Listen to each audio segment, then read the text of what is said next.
일본어라고는 1도 관심이 없었던 부록의 아재가 JLPT N3 노베이스로 합격한 비법을 공개합니다. 여러분, 제가 드디어 해냈습니다. JLPT N3 합격했습니다. 고등학교 때에도 제2외국어로 독일어만 배웠던 아재. 어릴 때 그 흔한 일본 애니메이션, 일본 만화책도 제대로 본 적이 없었던 아재가 어떻게 40살 돼서 JLPT N3에 합격했을까요? JLPT 시험은 이론상 출제된 문제의 절반 정도만 맞으면 합격 카트라인입니다. 당장 합격증이 필요한 분들이라면 시험 당일 모르는 건 과감하게 패스하세요. 생각보다 시험 시간이 촉박할 수 있거든요. 절반만 맞자는 마인드로 임하시면 한결 부담이 덜하실 겁니다. JLPT N3 노베이스로 합격하기 위한 첫 번째 비법은 바로 무한 반복입니다. 이게 비법이라고? 네, 이게 비법 맞아요. 이게 무슨 개소리죠? 딴 거 없습니다. 저는 다락원 JLPT 한 권으로 끝내기 시리즈로 공부했어요. 지금은 N2 레벨을 준비 중에 있고요. 이 책은 재미있는 구성은 아닙니다. 하지만 JLPT 시험 출제 유형에 딱 맞춘 기출문제 플러스 출제 예상 문제로 알차게 구성되어 있습니다. 내용이 꽉꽉 차들어있는 느낌이랄까요? JLPT 시험에 최적화된 책이라고 할 수 있습니다. 정말 시간이 부족한 분들이라면 문자 어휘 파트는 기출 문제만 잘 암기해 두셔도 합격 커트라인 선은 충분하실 거예요. 다락원 책이 아니더라도 JLPT 대비용 책 시중에 정말 많이 있습니다. 서점에 가서 마음에 드는 거 하나 고르시고 그냥 닥치고 무한 반복하는 게 최고입니다. 일본어 공부하면서 가장 뭐가 힘드신가요? 겨우 히라가나 카타카나 외워서 조금씩 이제 읽을 수 있게 됐는데 갑자기 등장하는 한자에 좌절하기 일쑤입니다. 이거 무슨 뜻인지도 모르겠고 어떻게 읽어야 되는지도 감도 안 오죠. 심지어 일본어에 사용되는 한자 중에는 음독, 훈독이 다른 경우가 많죠. 야, 경치 좋다 할 때 경치를 뜻하는 일본어는 캐시키라고 발음합니다. 풍경 경자에 빛색 한자가 결합된 단어죠. 비교적 친숙한 한자인 빛색의 음독은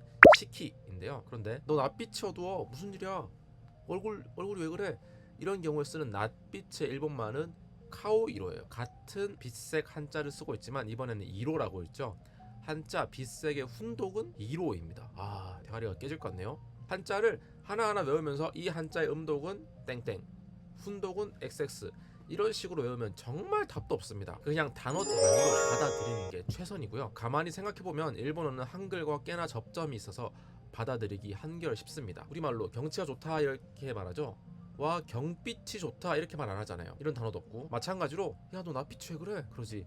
너 낯치가 왜 그래? 이런 경우는 없잖아요. 이게 100% 성립하는 공식은 아니지만 순 우리말의 경우에는 그에 상응하는 순 일본어가 있더라고요. 예를 들어서 한자가 섞이지 않은 어쩔 수가 없다, 허둥지둥, 시끄럽다와 같은 경우 시카타가나이, 우로우로, 우르사이, 이런 매칭되는 일본어가 각각 있고요. 한자에서 유래한 단어의 경우 발음 또한 한글이랑 비슷한 경우가 많았습니다. 도서관은 토쇼관, 허가, 무언가를 허가해주다 할 때는 쿄가, 우체국은 유빈교쿠, 이런 식으로요.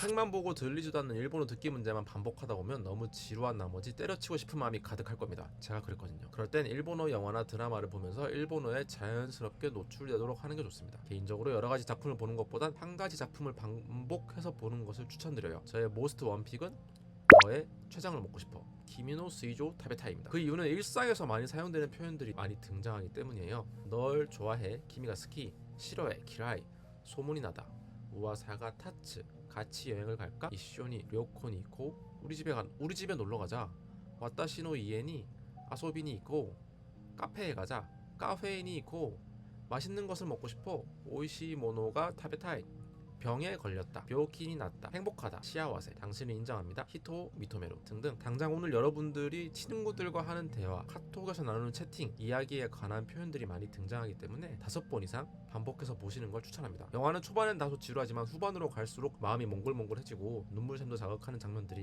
있기도 하거든요. 일본어 공부를 떠나서 영화 자체도 매우 재밌으니까 꼭 한 번씩 보시는 걸 추천드립니다. 저는 처음 공부할 때 히라가나나 카타카나조차 하나도 몰랐어요. 그래서 기본은 JLPT 시험 준비책으로 공부했지만 중간중간 일본어가 눈, 귀, 머리에 계속 노출되게끔 하려고 했습니다.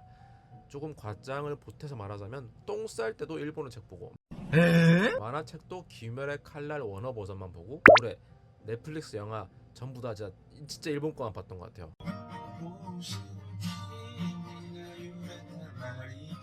그리고 슬프지만 한때 일본의 지배를 받았던 시대도 있고, 대한민국은 자발적이든 비자발적이든 일본 문화가 군데군데 녹아있는 게 사실이잖아요. 그래서 우리가 인지하고 있지는 못하지만 일본어가 일상 대화에 자주 사용되는 경우가 많더라고요. 흔히 눕기를 딴다 할 때 그 눕기는 빼다, 제외하다라는 뜻의 일본어고요.